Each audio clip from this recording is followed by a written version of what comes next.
Vamos então à palavra de Deus, livro de Lucas, capítulo 11, versos 29 até 32. Glória a Deus. Deus abençoe, banda. Deus abençoe muito. Aliás, gente, Spotify que fala? Chique demais. Todas as plataformas de música. Ô Gisele, vem aqui falar disso. Você é melhor que eu para isso. O irmão já é tiozinho, mas é um tiozinho mais moderno que eu. Falei. Meus irmãos, Pai do Senhor. Se vocês acessarem os streamings musicais, que são diversos, Spotify, Deezer, YouTube, me ajuda aí que eu tô tiozinho, Deezer, e colocar Apple Music, se vocês colocarem lá, Banda ADSM, vocês terão acesso a todas as músicas da igreja, composição do nosso pastor e arranjo da Banda ADSM. Então coloque lá. Se vocês forem no Instagram, também no WhatsApp, tem agora a opção de vocês colocarem as músicas lá, né, dependendo do lugar que vocês estão. Quiserem acrescentar uma música, também estamos lá também. Qualquer vídeo que vocês quiserem colocar, digita lá Banda DSM, coloque lá também, vai fortalecer o nosso streamings. Nós temos hoje, pastor, ouvintes mensais 4.600, todo mês 4.600 no Brasil e fora do Brasil. Glória a Deus por isso.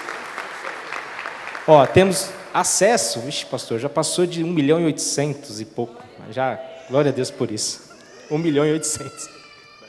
Glória a Deus. Então,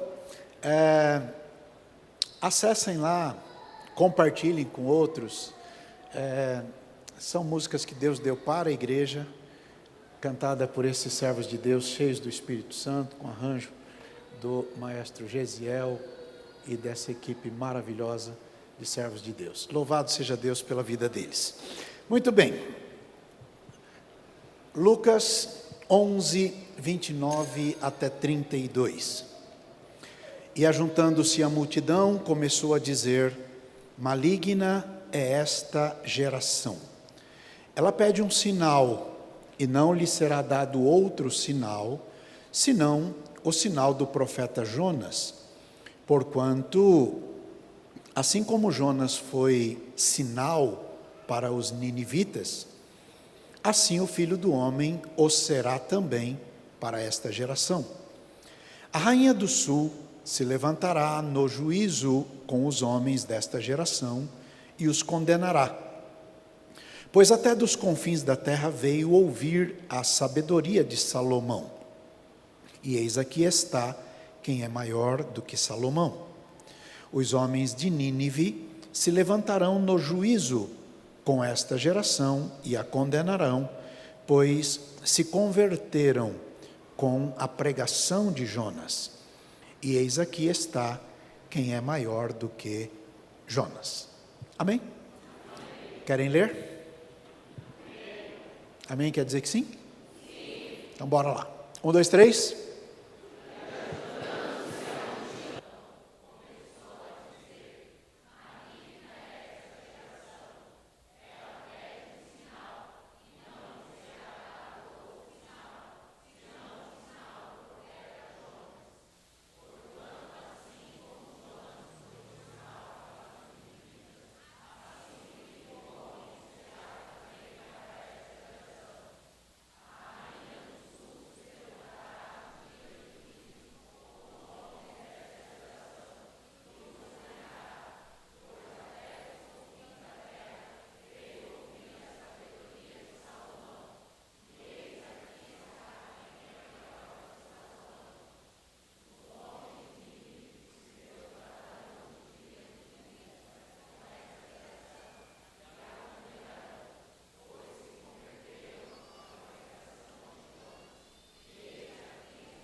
Amém.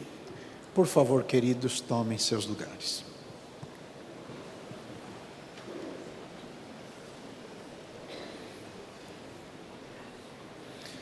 Evidentemente, Jesus não está fazendo comparações de grandeza ou de importância com o nosso irmão Jonas, nem com o nosso irmão Salomão.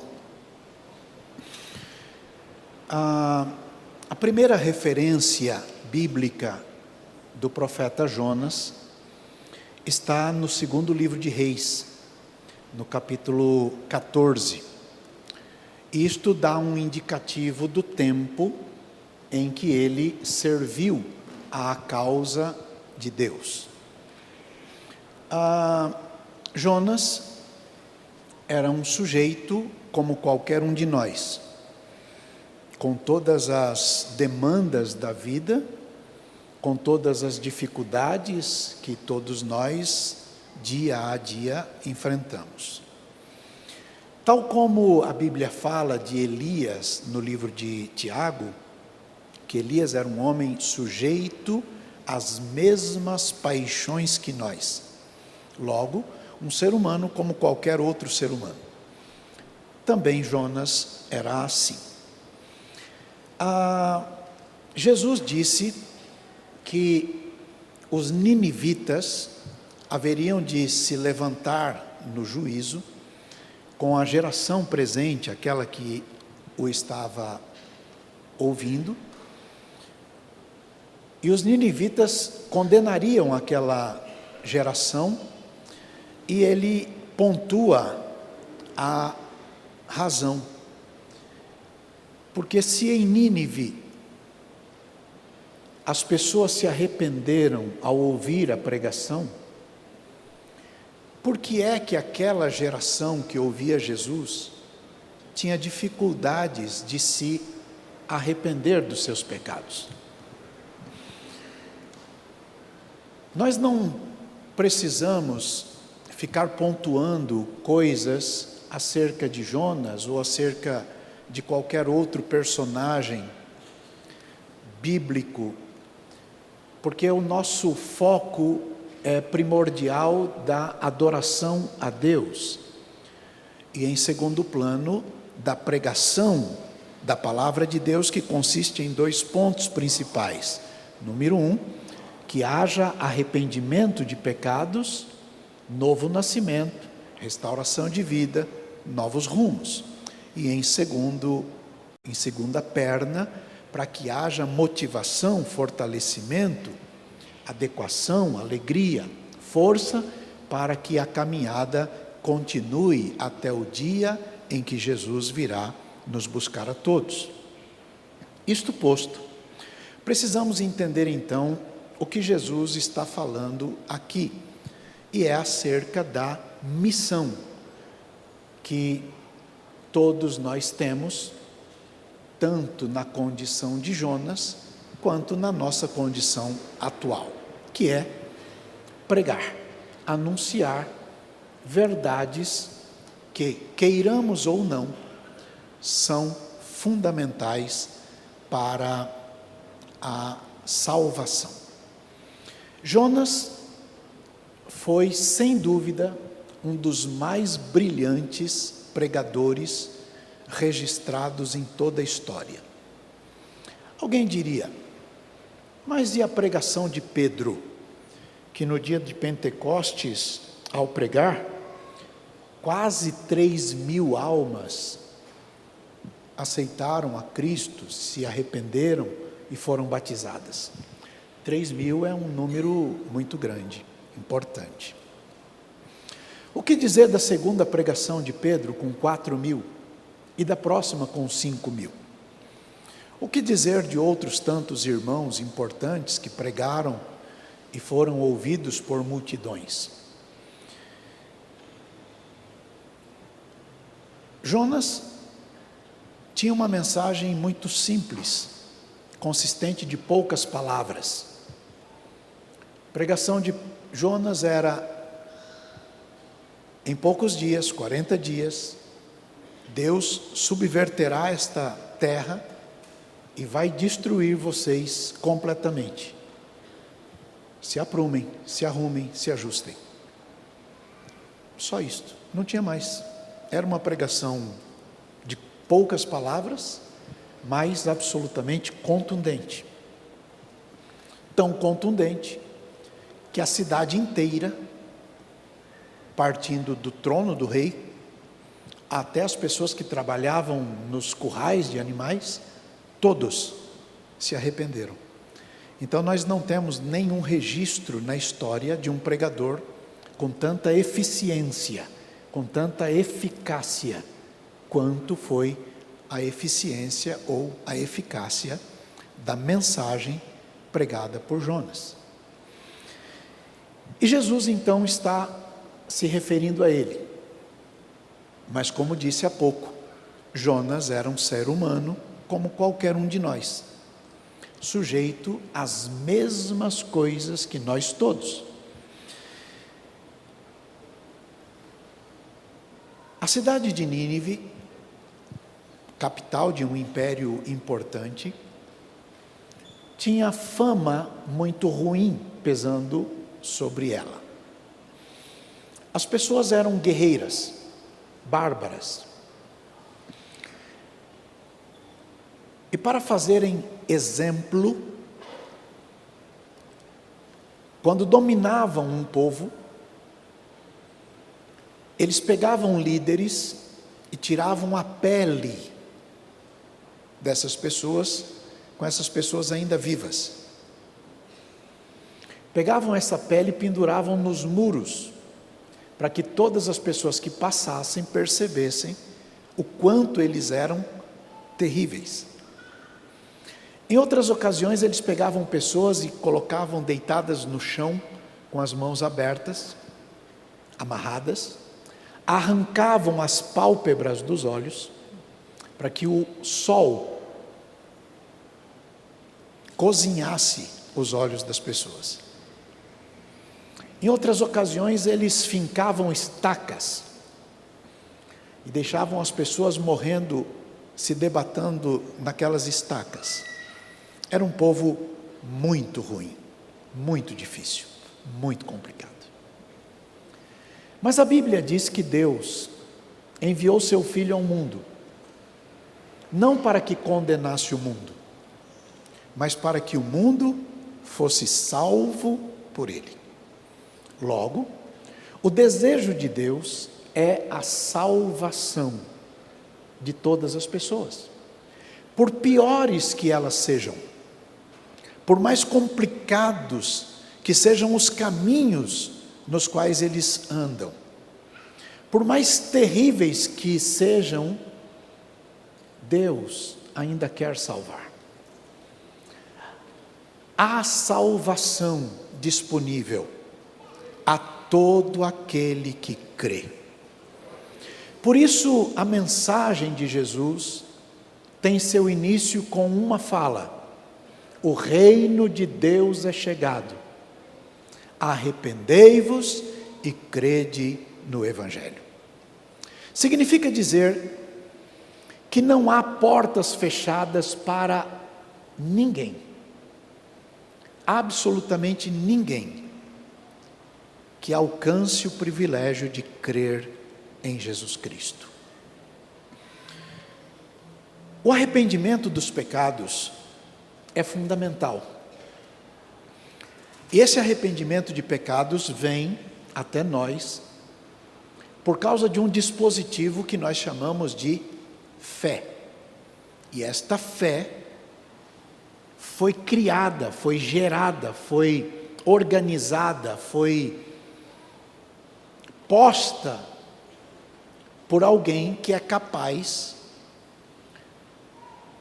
de cumprir tudo aquilo que pela fé nós buscamos dele. Dá uma espiadinha no livro de Romanos capítulo 10, só de en passant, para que você faça uma ideia do que estou querendo que você observe. Romanos capítulo 10, está escrito assim: verso 8, que diz: a palavra está junto de ti, na tua boca e no teu coração, esta é a palavra da fé que pregamos. O que é isto? Verso 9. Se com a tua boca você confessar ao Senhor Jesus, e no teu coração você crer que Deus o ressuscitou dos mortos, você será? Você será? Salvo. De novo, você será? Salvo. Simples assim. Mas isto não é tão simples. Veja o próximo verso, verso 10. É com o coração que a gente crê para a justiça, e com a boca a gente faz confissão para a salvação. Logo, devemos com a boca confessar a Jesus Cristo e confessar que cremos nele, em quem ele é, o que ele fez por nós e que ele ressuscitou. Desta forma, seremos salvos. Com o coração se crê para a justiça, com a boca se faz confissão para a salvação. Verso 11. Porque a Escritura diz: todo aquele que nele crer não será? Todo aquele que nele crer não será? Todo aquele que nele crer não será? Confundido. Então vem uma constatação. Não há diferença de pessoas, de etnia, de condição social, de status, nada disto. Todas as pessoas, seja ela judeu ou grego, porque há um só Senhor de todos. Este Senhor de todos, que é Deus, é rico para com todos os que o invocam. Aí vem uma constatação que nos chama muito a atenção. Porque todo aquele que invocar o nome do Senhor será? Todo aquele que invocar o nome do Senhor será? Salvo. Vem agora uma série de perguntas. Primeira pergunta: como é que se pode invocar para ser salvo uma pessoa em quem a gente não acredita? Como a gente vai orar a Deus sem acreditar em Deus? Como é possível crer em Deus se a gente não escuta de Deus? Como é que a gente vai poder acreditar em alguém de quem a gente não ouve? E como é que a gente vai ouvir se não tem ninguém falando? Então, uma série de perguntas que se complementam nos chamam a atenção para o seguinte. Verso 14, volta. Como é que vão invocar uma pessoa em quem não acreditam? Não dá. Não adianta eu pedir para você orar se você não crê em Deus.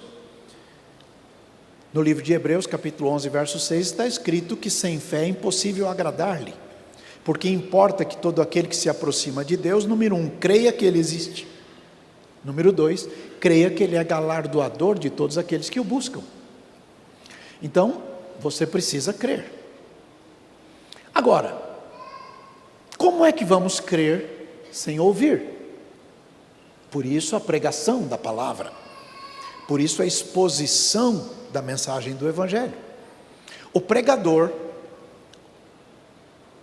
não é capaz de fazer alguém crer.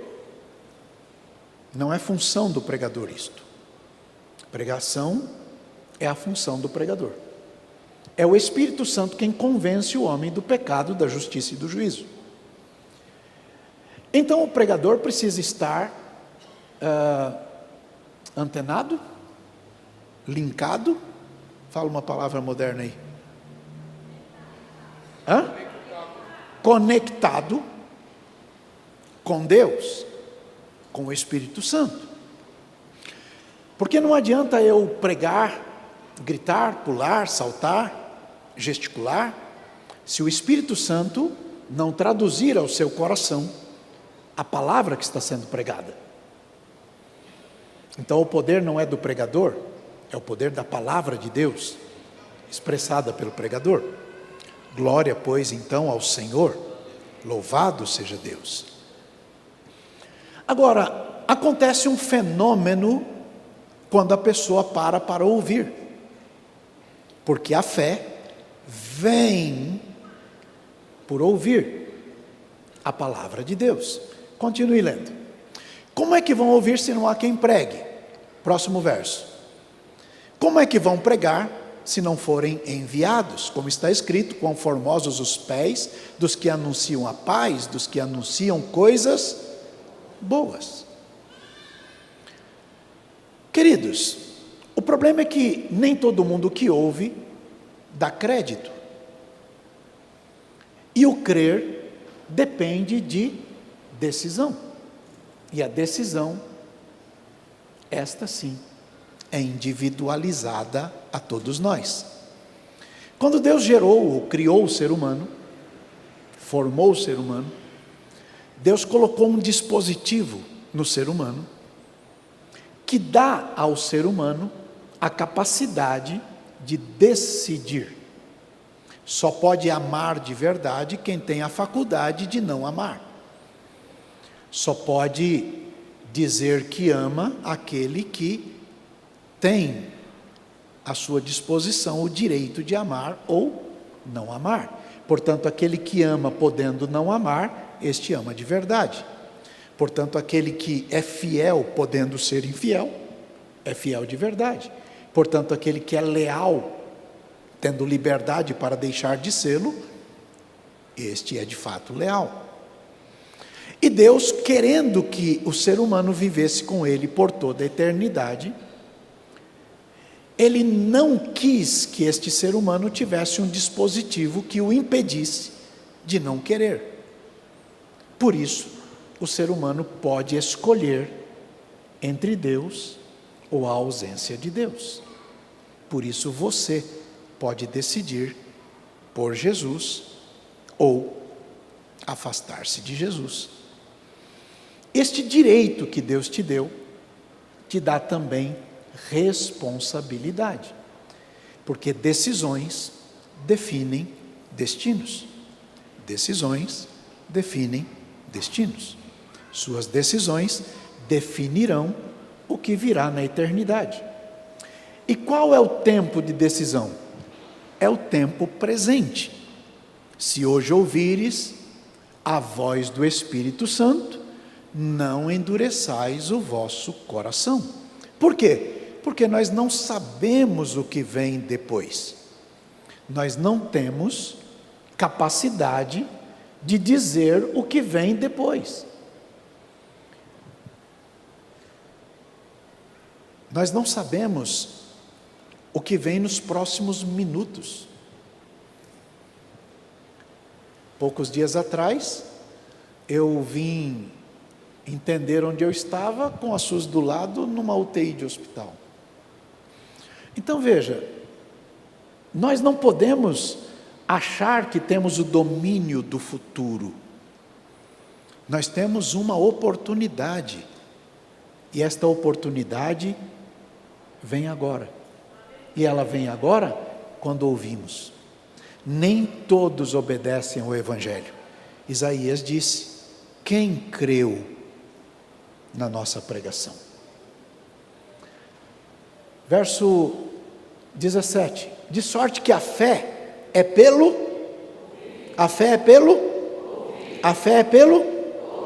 e o ouvir pela palavra de Deus.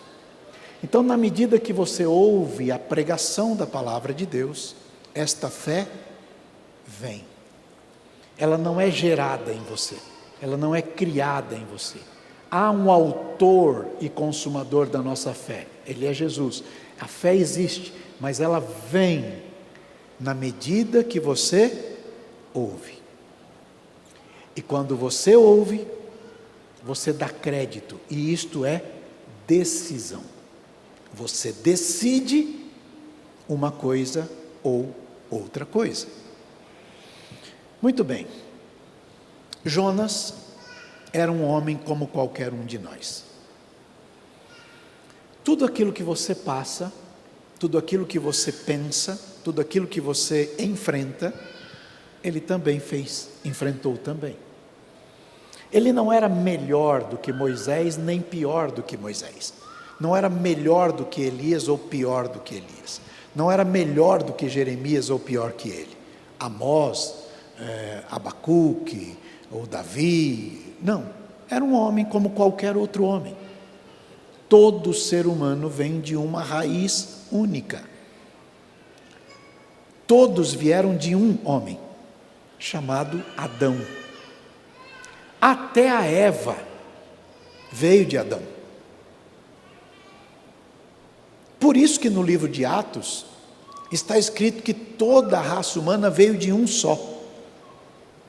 Por isso que quando este um só pecou, lascou todo mundo. Entenderam bem, sim ou não?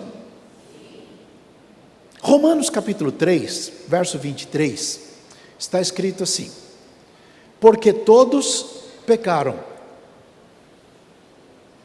todos, e destituídos estão da glória de Deus. Se você perceber, há uma palavrinha que liga textos, que é o porquê. Então, significa que você tem que olhar o que está para trás desse porquê. Volta 4 versos. 19, isso. Nós sabemos que tudo o que a lei diz, aos que estão debaixo da lei diz, para que toda boca esteja fechada e todo mundo seja condenável diante de Deus.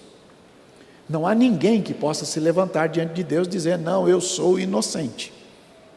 Porque todos viemos da mesma raiz de Adão.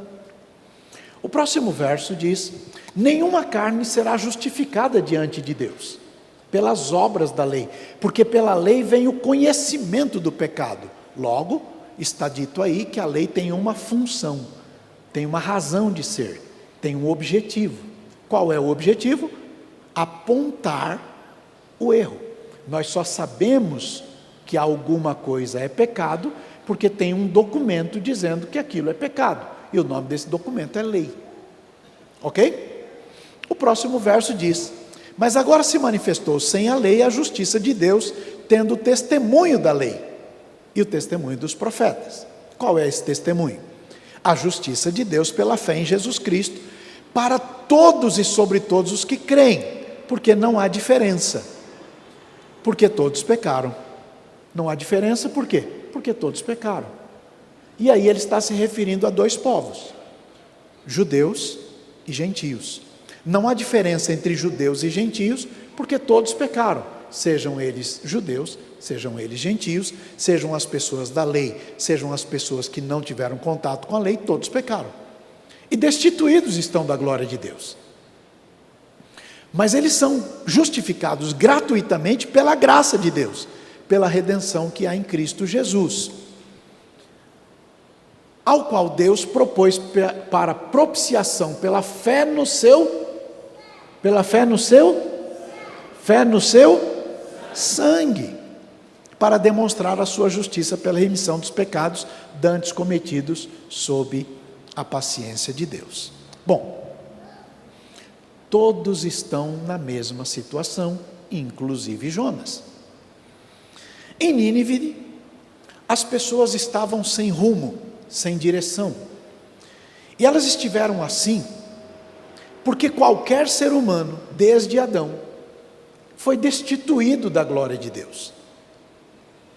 Nós não podemos olhar para as pessoas dizendo aquele ou aquela é pior do que eu, porque na verdade todos pecaram. Igreja não é um lugar de um dizer que é melhor do que o outro. Igreja é um lugar de pessoas que foram um dia lascados, mas que foram transformados pelo poder de Jesus Cristo. E então agora a gente se ajuda. Daí a tal da comunhão. Comunhão é melhor que sejam dois do que um, porque juntos têm melhor paga do seu trabalho. Melhor que sejam dois do que um, porque juntos se aquecem Melhor que sejam dois do que um, porque quando um cair, o outro estende a mão e levanta o seu companheiro. Então olha para o lugar que está perto de você, vê se tem alguém bonito e diga: igreja é lugar de um ajudar o outro. Então quando você vê na igreja alguém que no lugar de querer ajudar, quer derrubar, tenha paciência, porque esta pessoa ainda está derrubada. E aí, uma hora ela se levanta. Entenderam bem? Sim ou não? Sim. Ok. Nínive estava lascada, com todas aquelas coisas que eu disse ao início. Mas como disse também, Jesus veio ao mundo não para condenar o mundo, Ele veio para salvar o mundo. E Jonas foi escolhido por Deus para uma missão, a honrosa missão de pregar. Ocorre que pregar não é tão simples assim. Eu prego o Evangelho há uns 40 e todos anos. Eu comecei muito cedo, menino. O primeiro pastor que me chamou para pregar chamava-se Duarte Ferreira. Eu tinha ali pelos meus 9 anos. Culto de criança. Eu nunca parei. E nunca aprendi até hoje. Todas as vezes que eu prego, eu ainda tenho as mesmas dificuldades de tremor na perna. A Suzy vê o tanto que eu fico dentro do meu reduto lá para meditação, esperando. E ela disse: você vai pregar hoje? Vou, estou esperando Deus mandar a palavra.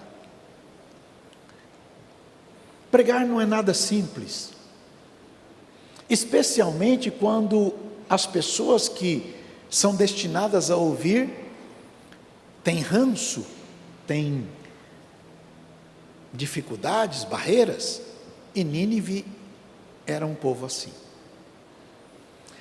Então o texto do livro de Jonas tem um início bastante interessante. Ele diz que Jonas se levantou para fugir da face de Deus.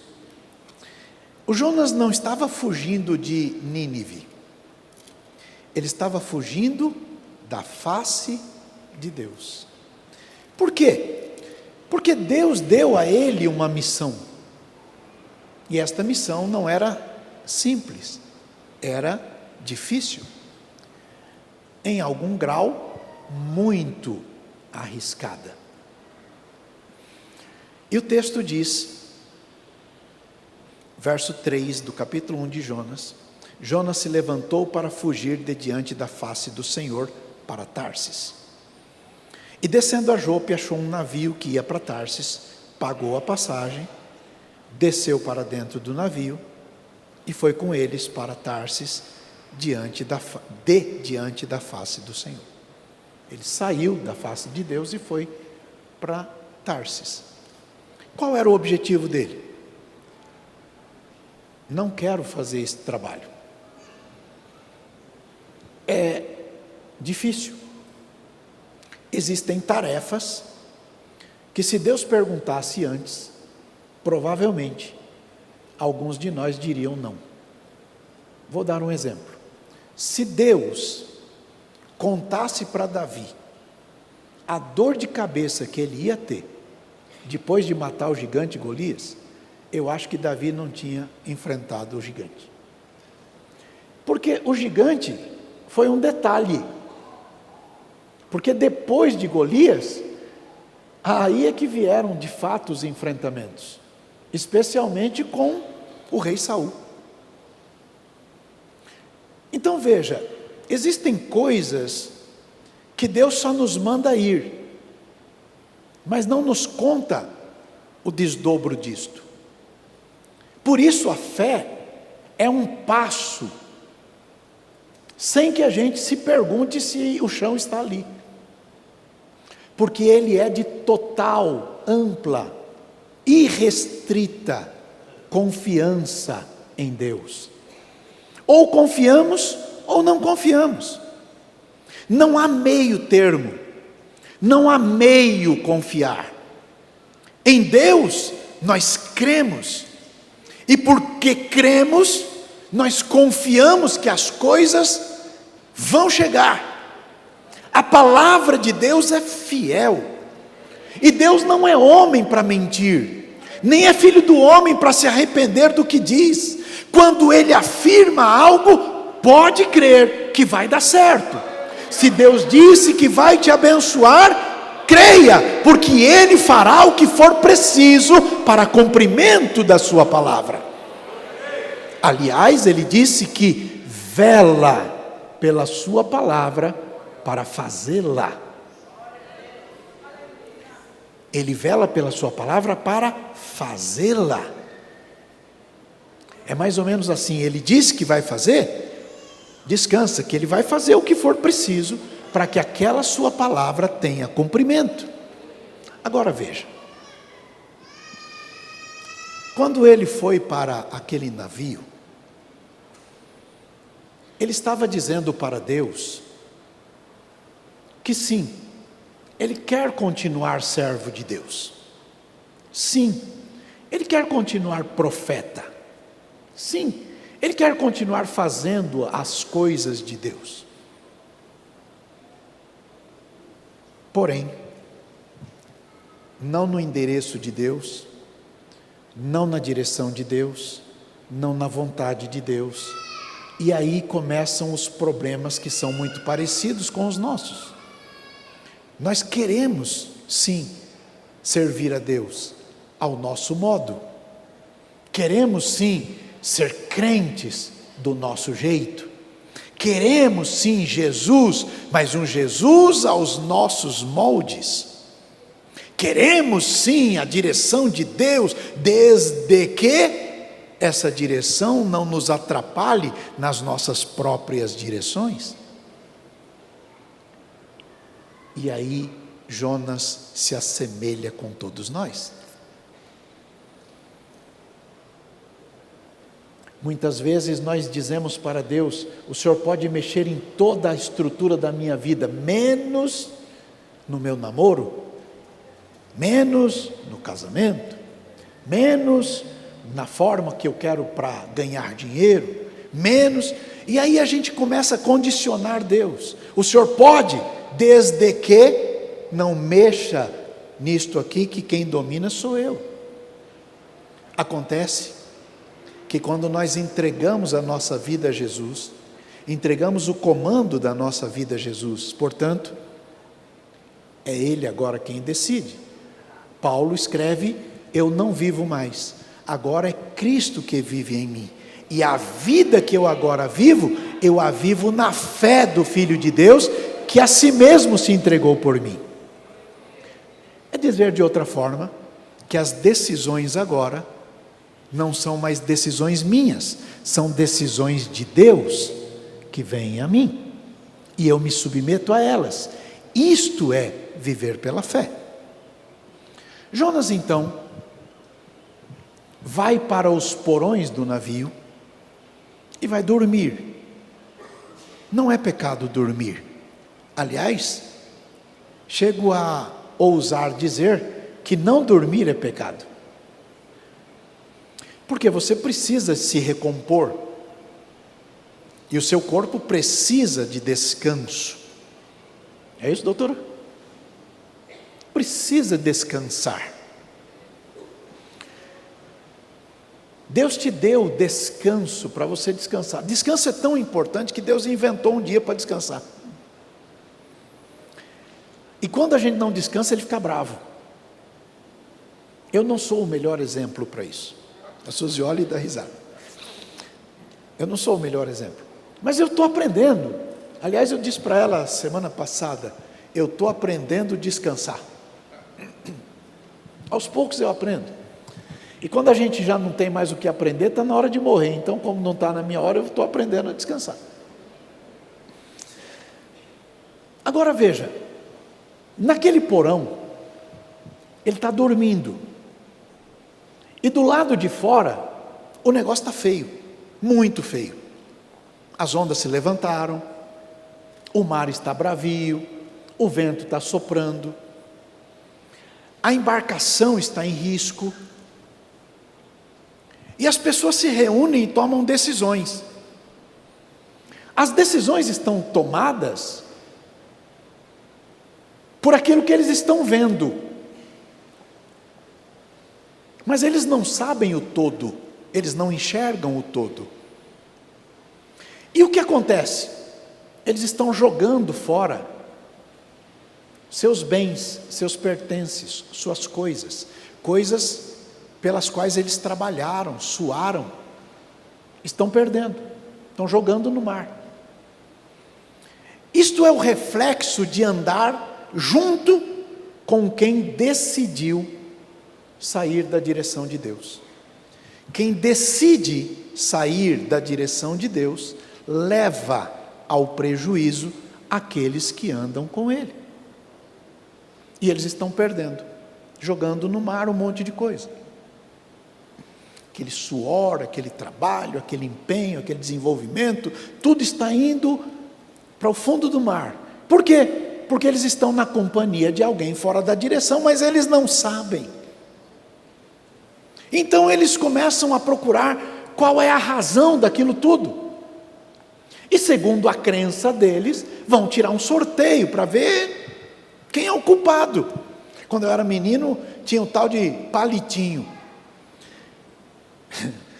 5, 6 pessoas, cada um tinha que saber onde é que estava o palitinho. Tiraram lá o sorteio e caiu justamente no Jonas. Mas antes de fazerem o sorteio, tiveram que descobri-lo.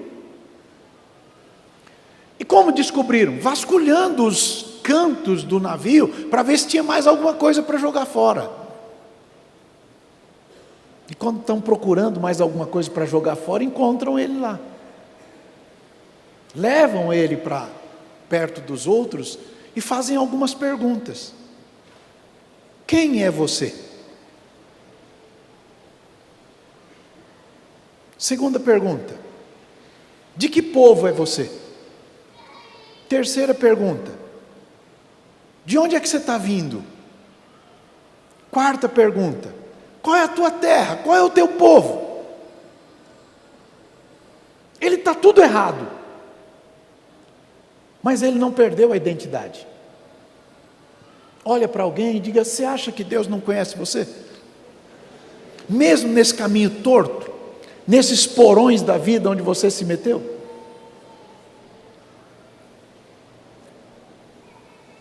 Ele não perdeu a identidade. Olha a resposta dele. Eu sou hebreu, o meu Deus é o Senhor, o Deus do céu, que fez o mar e a terra seca. Olha bem para o colega. Diga: você já viu o pau quebrando e você vendo todo mundo se quebrando, e você olha e diz assim: em que eu estou contribuindo com isso tudo? Pois é o caso dele. Mas ele não perdeu a identidade. E agora as pessoas temem. E disseram para ele: por que você fez isso com a gente? Por que você me fez estas coisas que levaram a minha vida a virar de cabeça para baixo? Você não tem consideração? Você não pensou no prejuízo que você causaria tomando essas decisões? Ele olha para aquilo tudo. E olha o que está escrito no verso 10. Eles sabiam que Jonas fugia de diante do Senhor, porque Jonas tinha contado.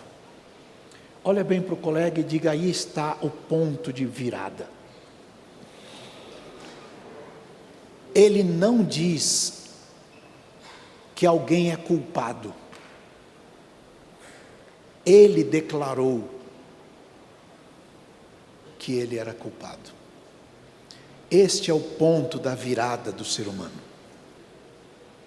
A partir do Éden, Todo ser humano aprendeu a jogar a culpa no outro. Adão, o que você fez? Foi a mulher que o Senhor me deu. Mulher, o que você fez? Foi a serpente que me enganou. O homem, o ser humano, naturalmente entrega para o outro a responsabilidade dos seus problemas. Por que eu sou assim? Porque a sociedade me fez assim. Rousseau declarou que todos os homens nascem bons, mas a sociedade os deturpa. Mentira. Por que você faz o que faz? Faço porque a sociedade fez isto comigo, a família fez isto comigo, não sei quem fez. De que se queixa o homem, dizia Jeremias? Queixe-se cada um do seu próprio pecado. Mas o ser humano acostumou com a ideia de dizer que toma atitudes por causa do outro. Ora, se você toma uma atitude porque o outro fez tal coisa, então significa que aquele outro está mandando em você, que você é dominado por aquilo que o outro faz. Mas você foi chamado para ser livre.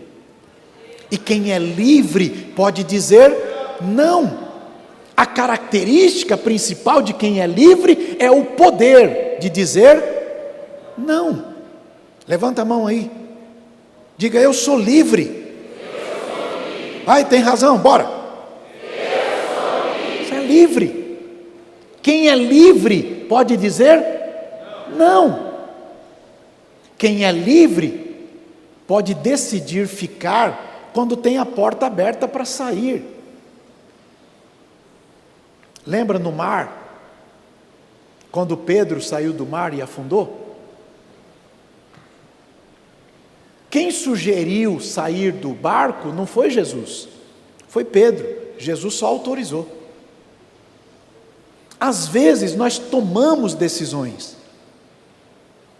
e a gente não se apercebe que essas decisões vão nos levar para um problema. E Jonas vai tentar resolver o problema a seu modo. Aí está o segundo problema do ser humano. Já que eu sou o problema, vou livrar vocês do problema que sou eu. Como é que eu vou livrar vocês do problema que sou eu? Eu vou me entregar na mão de Deus, e seja o que Deus quiser. Vocês me peguem, e vocês me joguem ao mar. Eles disseram, não, nós vamos cometer um sacrilégio. Disse, não, pode fazer. Verso 12, levantem-me, me joguem no mar, e o mar vai se aquietar. Por quê? Porque eu sei que por minha causa veio esta grande tempestade. Mas os homens continuavam se esforçando, tentando salvá-lo. Então clamaram ao Senhor e disseram, Senhor, não pune a gente por causa disso não. Não ponha sobre nós esta culpa não. E jogaram Jonas. Jonas foi ao mar. Aí você começa a pensar, Deus castigou ele. Quem não vai com os próprios pés, Deus leva de baleia. Mentira. Se você já ouviu algum pregador dizendo, se você não quiser ir com seus próprios pés, Deus vai fazer você ir de peixe. Tudo mentira. Jonas está afundando. E Deus está olhando. Quem chamou Jonas foi Deus. Quem deu a Jonas uma missão foi Deus. Quem deu a ele a direção foi Deus. Quem deu a ele a mensagem foi Deus. Ele escolheu fugir de diante de Deus. Ele desistiu de tudo que Deus deu. Mas Deus não desistiu dele. Olha para alguém perto de você e diga, entendeu isso? Deus não desistiu de Jonas, muito embora Jonas tenha desistido de tudo que Deus tinha dado. Então ele vai para dentro do peixe. Deus está punindo ele no peixe? Não. Deus está guardando ele no peixe. Se Deus quisesse puni-lo, matá-lo, ele teria se afogado.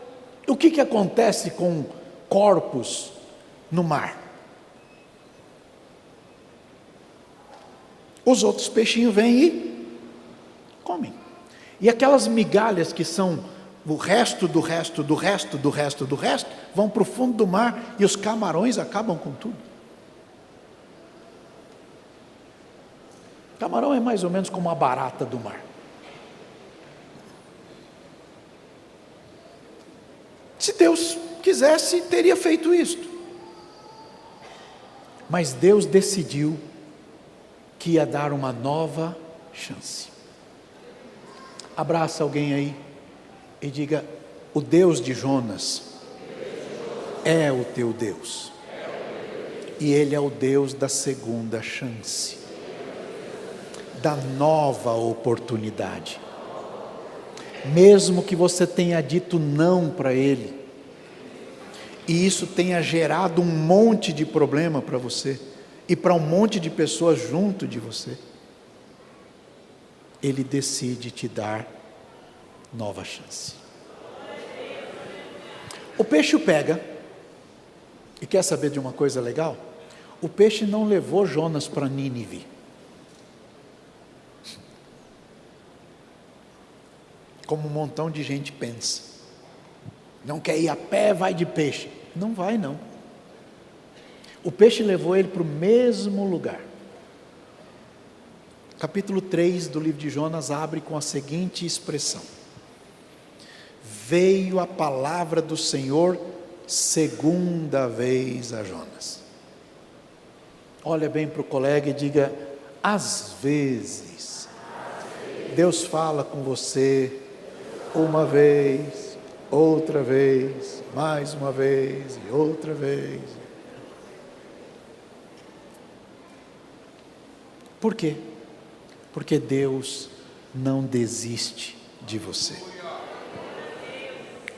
Ele não desiste de você, Ele se importa com você, Ele compreende seu caminhar. Nunca vi amor tão grande assim. Ele não desiste de você, Ele se importa com você, Ele compreende seu caminhar. Nunca vi amor tão grande assim.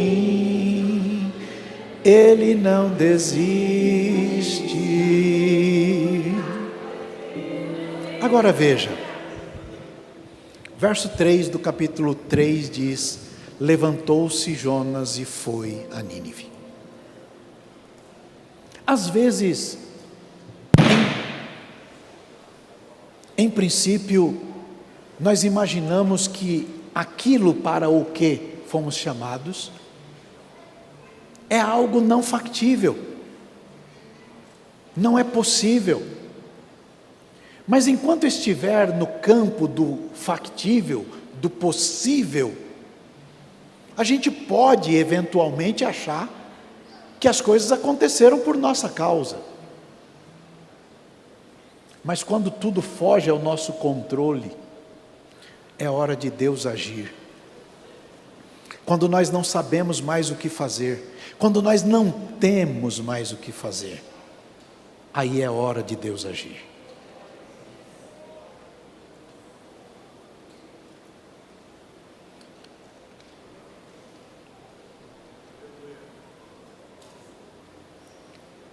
O Armando Filho é um amigo que eu tenho lá em Pernambuco. Ele escreveu uma música dizendo: uma vez, outra vez, vá em frente e tente um pouco mais. Quem sabe hoje aqui, angústias vão cair e gozarás perfeita paz. Lembra?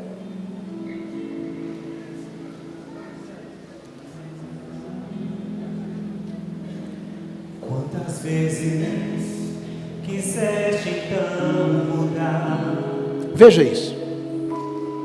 teu pensar, o teu modo de agir, e ao sentir que nada adiantou, foi tudo em vão, ó irmão, eu sei que foi ruim,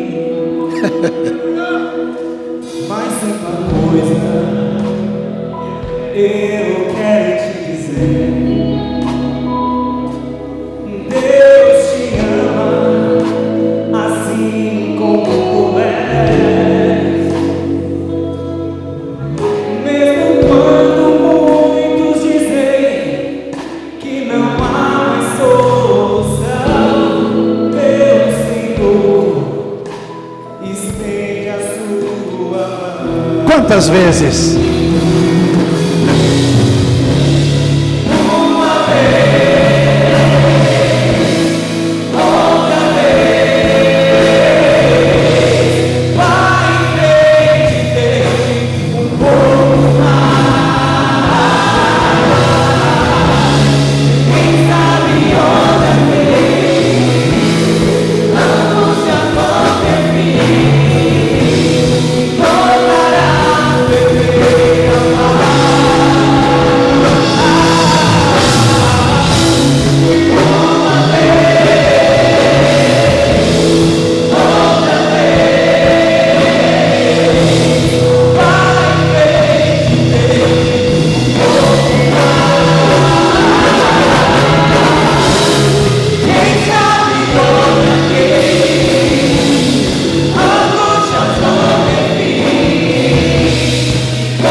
Jonas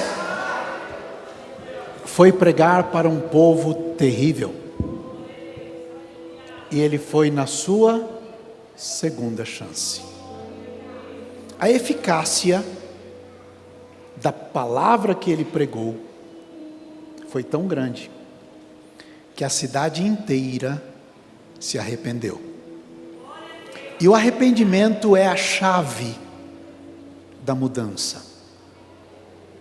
Porque enquanto nós estivermos dizendo que somos o que somos por causa de outro, nos eximimos da culpa e da responsabilidade.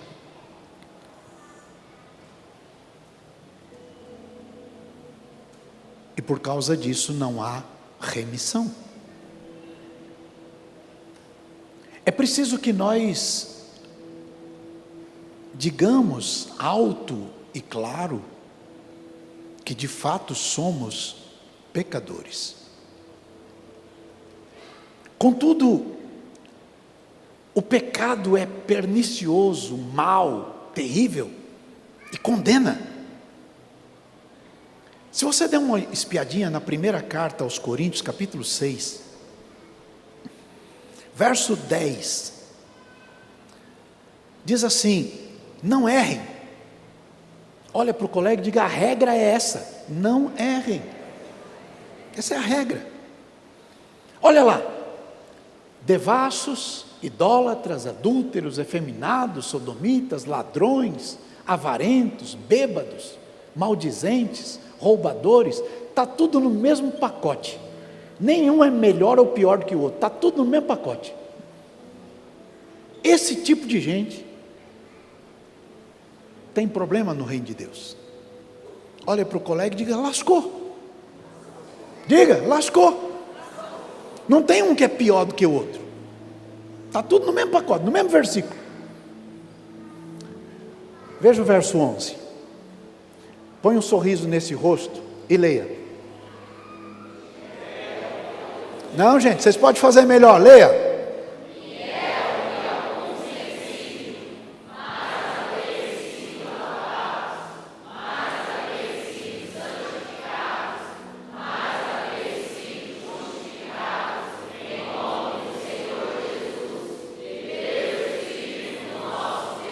Diga, no verso 10, está todo mundo lascado.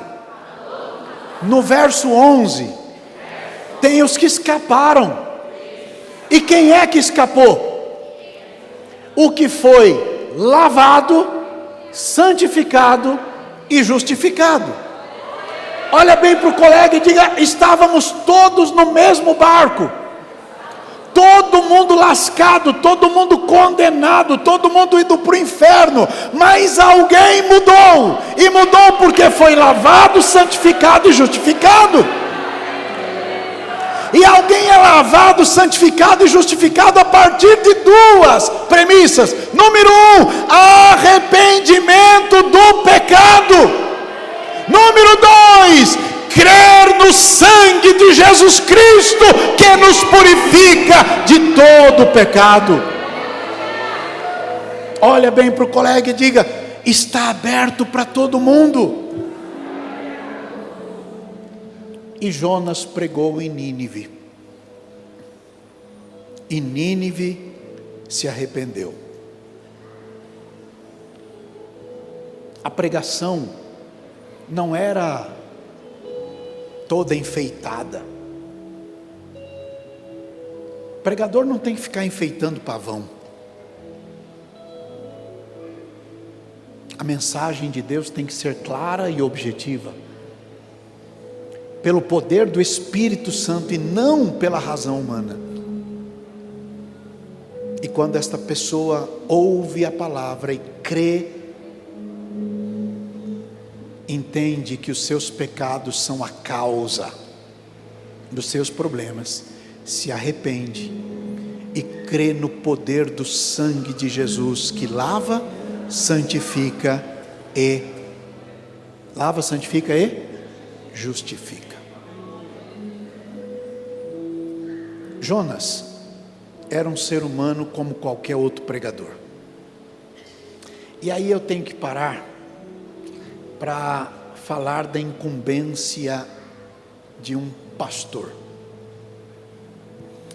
Jonas, apesar de ser tremendamente usado por Deus,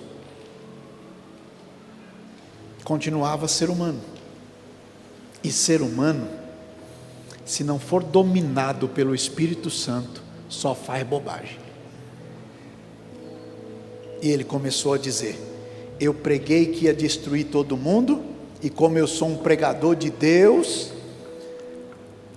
agora vai acontecer, igual aqueles, tem uns que só a graça de Jesus, mexeu comigo, vai para o leito da enfermidade. Sabe de nada, inocente. Deus vai pesar a mão. E Jonas está agora numa pequena elevação, olhando para todo mundo, como que ele estivesse separado de todo mundo, dizendo: agora acaba tudo, do jeitinho que eu falei. Ah, se Deus pensasse como alguns de nós pensam, a gente estava tudo lascado. Mas a misericórdia do Senhor é a causa de não sermos consumidos. E Jonas ficou esperando a destruição e nada da destruição chegar, e ele fica contrariado, e Deus vai lá conversar com ele e diz: ô pregador, que você está assim? Que cara é essa? Você tem razão? É claro que eu tenho razão, Senhor. O Senhor me manda pregar e depois eu prego e o Senhor...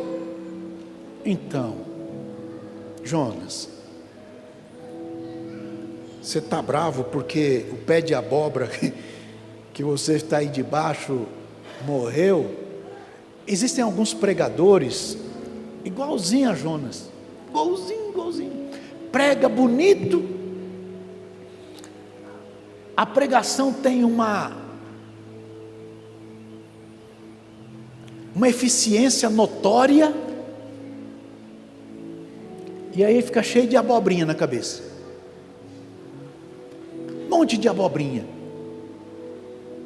Então Deus vai lá e mata o pé de abóbora.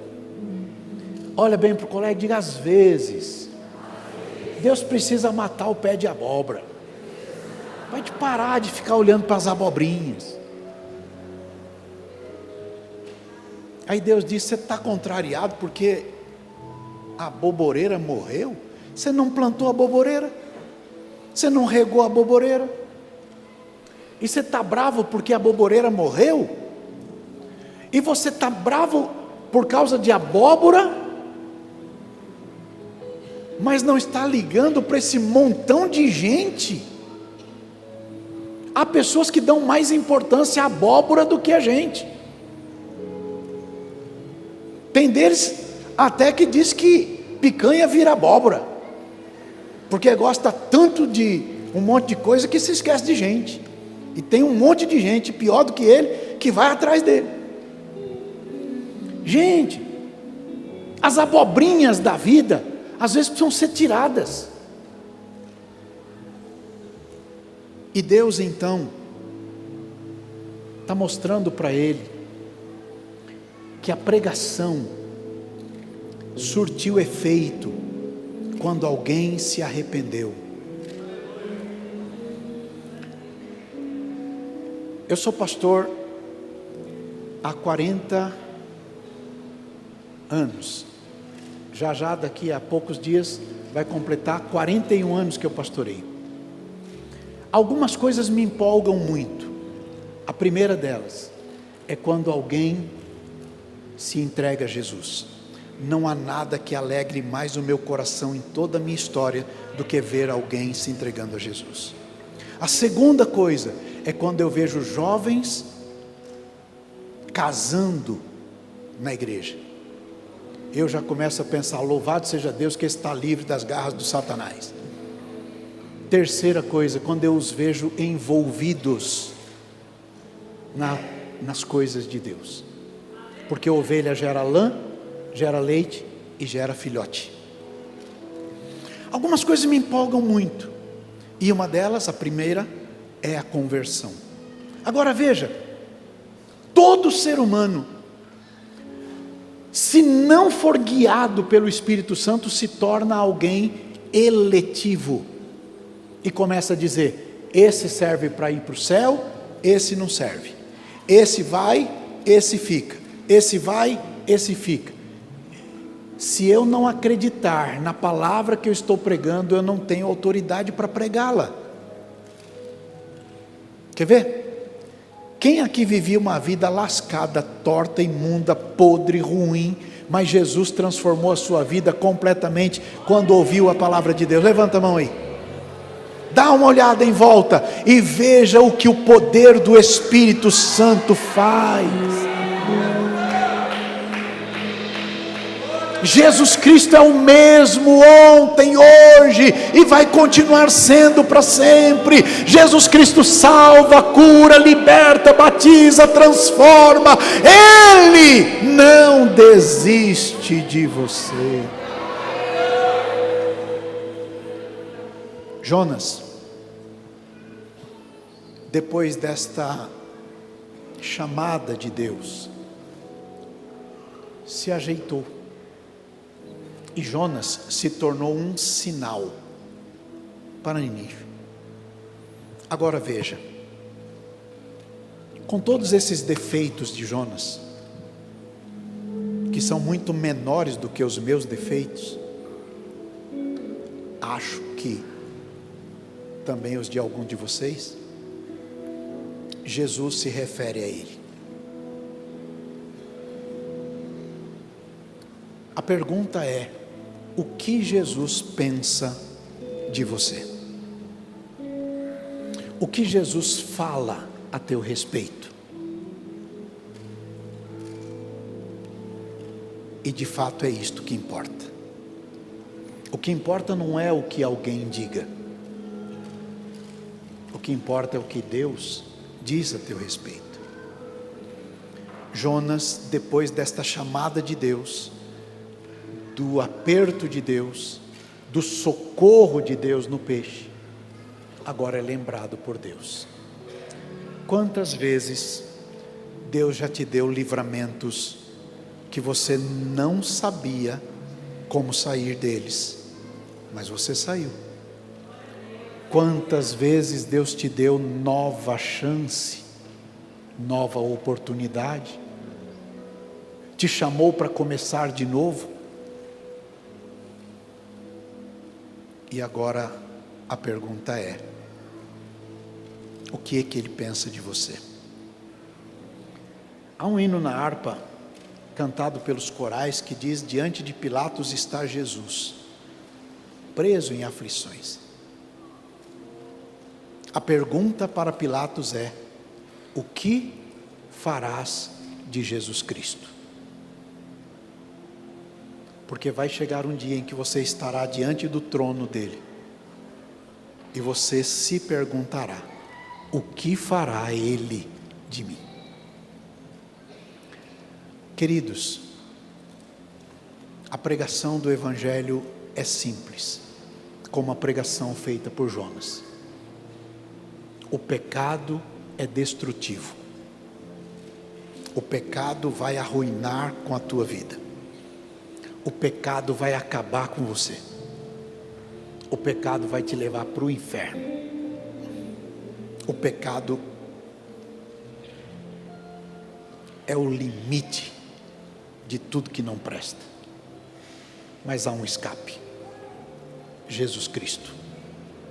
Se você crer em Jesus Cristo, tudo muda. Um carcereiro bruto, pensa num homem bruto, espancou Paulo a fim de arrancar sangue dele, judiou. Pensa num homem que judiou de Paulo. Meia-noite mais ou menos, um terremoto, ele pega a espada para se matar. E ele vai se matar porque ele guardava os presos com a própria vida. E se algum preso fugisse, morria ele e a família.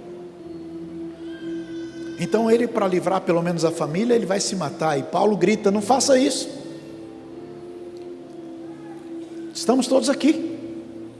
E ele diz: o que eu faço para ser salvo? E Paulo diz: crê no Senhor Jesus Cristo, você vai ser salvo e a tua casa também vai ser salva.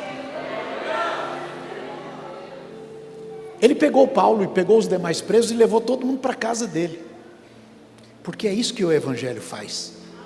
Se a pessoa aceita Cristo e continua o mesmo doido, então na verdade ele não foi transformado, não nasceu de novo. Aquele carcereiro bruto levou Paulo para casa e cuidou das feridas que ele mesmo tinha feito em Paulo. Este é o primeiro sinal de conversão. É o desejo de reparar as bobagens que fez. E ele está lá limpando as feridas que fez em Paulo. Aquele homem que jogava comida de qualquer jeito, agora põe Paulo na mesa da casa dele e serve comida. Esse é o segundo ponto, o segundo sinal de quem se converteu. Além de reparar as bobagens que fez, agora quer fazer algo para compensar aquilo. Paulo prega na casa e a família inteira, está escrito: e creu ele e toda a sua casa. É isto que o Evangelho faz. Então não importa até onde você já chegou,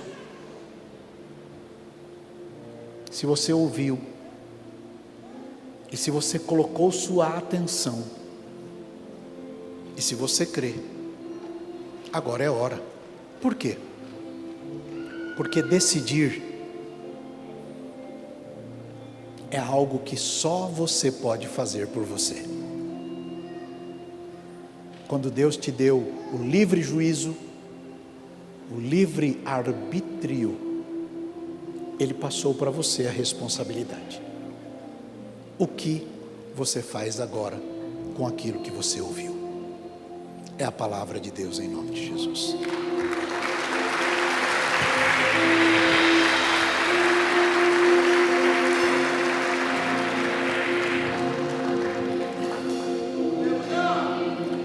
Coloquem sua mão no coração. Tarefa da semana é que você leia o livro do profeta Jonas, com tudo o que é correlato, e decida jejuar e orar. Busque a Deus. Coloque a mão no seu coração e vai falando com Deus agora. Tome a decisão de conversar com Ele. Ele sabe quem é você e até onde você chegou. E Ele não desiste de você. Todos de olhos fechados, fale com Deus. Se há alguém que ouviu, entendeu e quer Jesus Cristo, que se arrepende dos seus pecados e quer outra chance, aí onde você está, dê um sinal com a sua mão, só para que eu o veja. Se há alguém que queira entregar-se a Cristo, a Jesus, o Salvador. Jesus Cristo salva, o Salvador salva. Alguém que está longe, afastado, distanciado, em rumos diferentes, e quer dar uma guinada na vida, mudar, voltar a Cristo. Aí onde você está, sinalize para que eu o veja.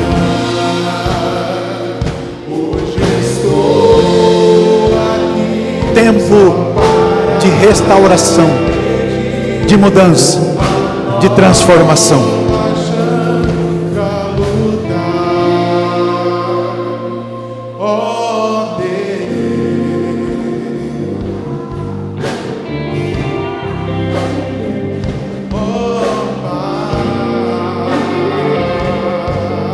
Fale com Deus.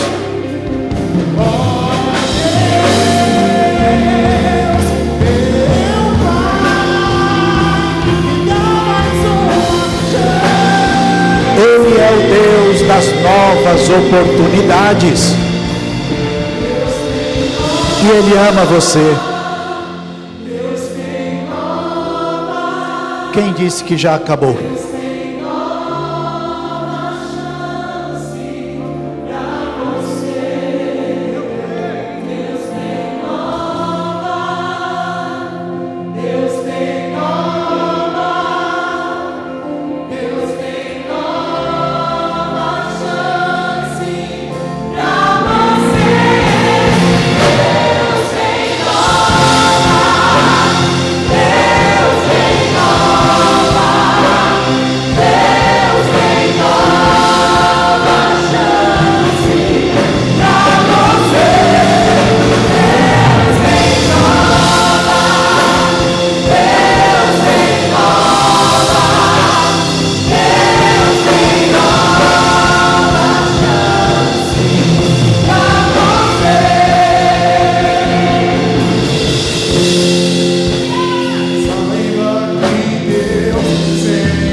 Protege nas profundezas do mar.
O capítulo 2 e o verso 2 do livro de Jonas tem um testemunho. O testemunho de um homem como qualquer um de nós, que passou pelos percalços da vida e que afundou. Olha a palavra deste nosso irmão: na minha angústia eu clamei ao Senhor, e Ele, o Senhor, me respondeu. Há um ponto e uma vírgula e ele diz: do ventre do inferno eu gritei, e o Senhor ouviu a minha voz. Então não importa onde você está, neste inferno que você se meteu, clame ao Senhor, grite por Ele, e Ele te dará a nova chance. Que a poderosa mão de Deus te seja condutora. Que a glória de Deus seja a marca da tua vida e da tua história.